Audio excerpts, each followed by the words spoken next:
So we are here finally with OldTown's new release, the Pro. Bigger hatch, more rails, bow mount ready, pre-drilled everywhere. Let's check it out. So underneath the hatch, plenty of support. You can store your rods here for travel or safekeeping. And yes, you still do have the rod tubes. So, we've seen this in a lot of the Pro series, in quotes. So from the Hobies to the Native X Titans, we've seen that. So no surprise there. But bow mount ready, and it's already pre-drilled for wiring. So they're saying, hey, we know what you want. We've already set it up for you. Now, whether you get the ePDL or the PDL, that's going to depend on your budget. One's about $3,500, one's about $6,000. Just depends on you. The ePDL is really cool. It has an assist pedal or just full-blown motor. The way that they've incorporated in here is very clean. It's very flush.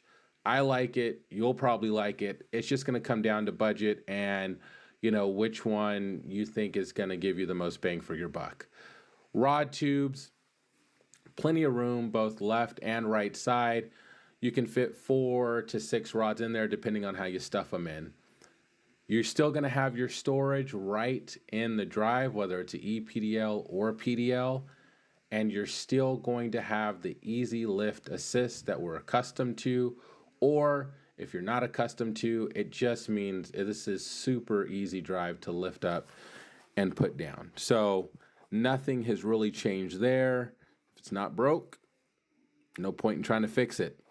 What a lot of people wanted, definitely something that I'm glad to see, is rails on rails on rails and aluminum rails, right? So rails going all the way down, and this is just going to allow you to have more customability and to put things where you want in reach, not having to try to drill more rails or add more rails.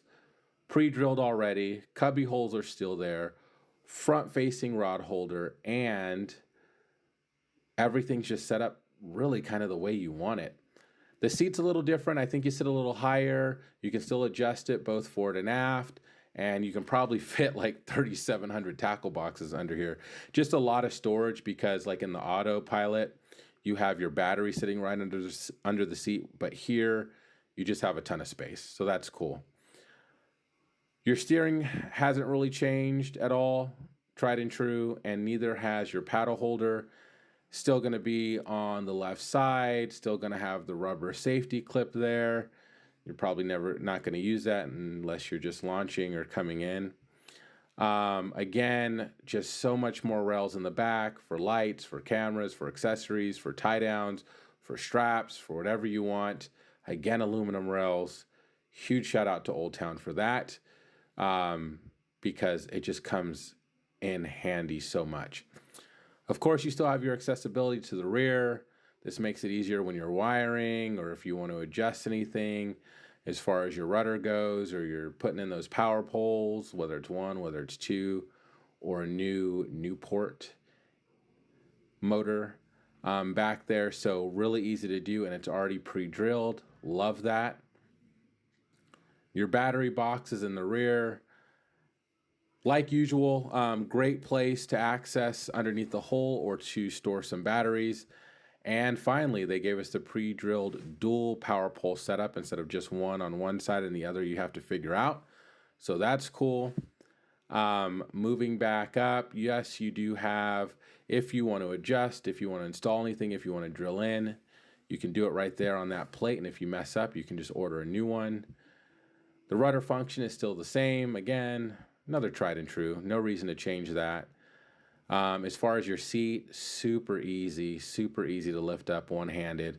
This is great for when you're rigging or you need to make adjustments while you're out there on the water or you're on the ramp. Love that you don't really have to unscrew a bunch of stuff and play with it. You can just lift it up, get what you need, adjust what you need, put the seat back down, and you're on your way. That comes in so much handy when you're actually on the water. Other than that, take a little walk around here. I really like how much wider it is and the upgrades that they did. They really nailed it. Let's look underneath though.